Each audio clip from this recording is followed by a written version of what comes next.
Alright, today I want to talk about my mom. And I want to talk about her background and how during her life and during her marriage she went through kind of a crisis period. And also what I've learned from her.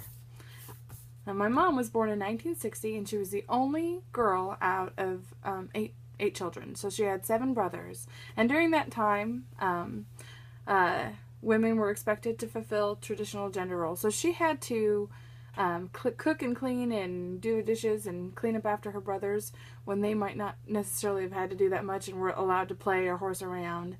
And my grandma, she kind of thought that, one day they're going to grow up and get married, and so, they need to be out working, and this is the only time they're going to get to enjoy in life. That was just the kind of the thinking back then.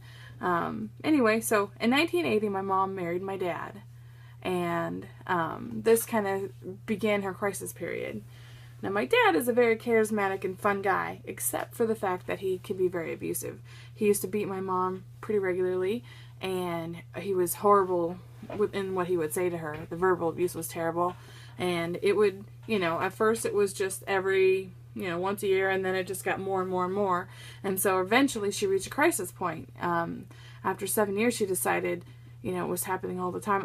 I remember it, when I was only 4 or 5 years old, and she decided that she couldn't do that anymore, and she couldn't, put us through that anymore, and so she decided to move and leave and get free. And that, for women, is a very hard thing to do because, you still love that person, you love your spouse, you want to be with them, and,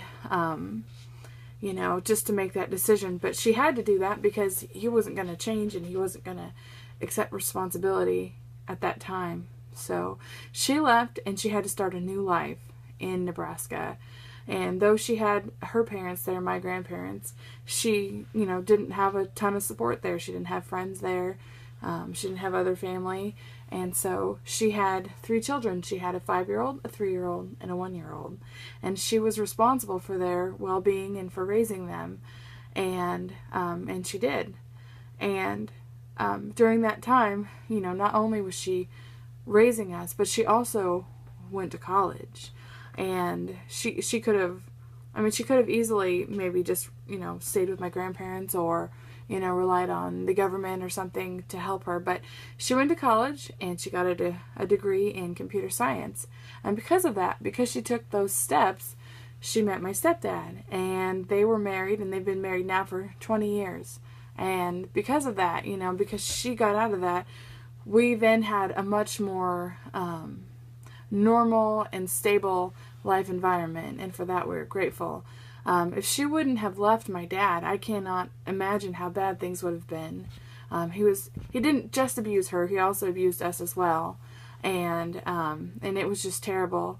So thinking, about how big of a situation and how big of a choice that is and how hard that is when you're in the middle of it and just how much courage is required. Everybody thinks it's easy. It's not that easy.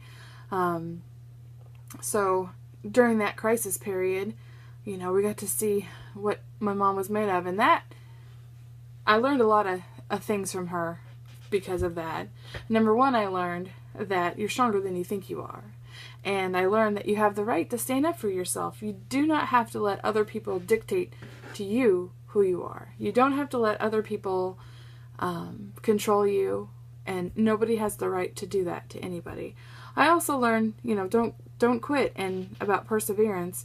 When my mom, single parent mom, 3 kids, trying to go to college, I can imagine. It was probably pretty hard. Actually, I can't imagine because I'm doing the same thing right now. So I remember when she took us to the bookstore, when she was going to school. And I recently took my kids to the bookstore here at Allen.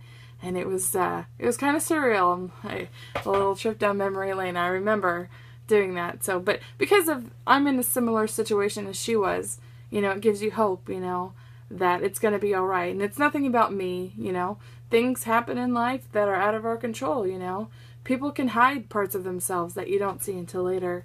But anyway, I've learned from my mom how to strive for the right thing, how to be consistent and be stable and do what's expected. And I thank my mom for that. And I'm sure my brother and sister do as well. So, so that was my mom, a little bit about her background and kind of the era she was born into and her crisis period and what I've learned from her. I could probably go on and on about it, but I won't today. But I hope that everybody can look at their family members and find at least one thing to be thankful for. I mean, I can even find things to be thankful for in my dad. So, anyway, thank you.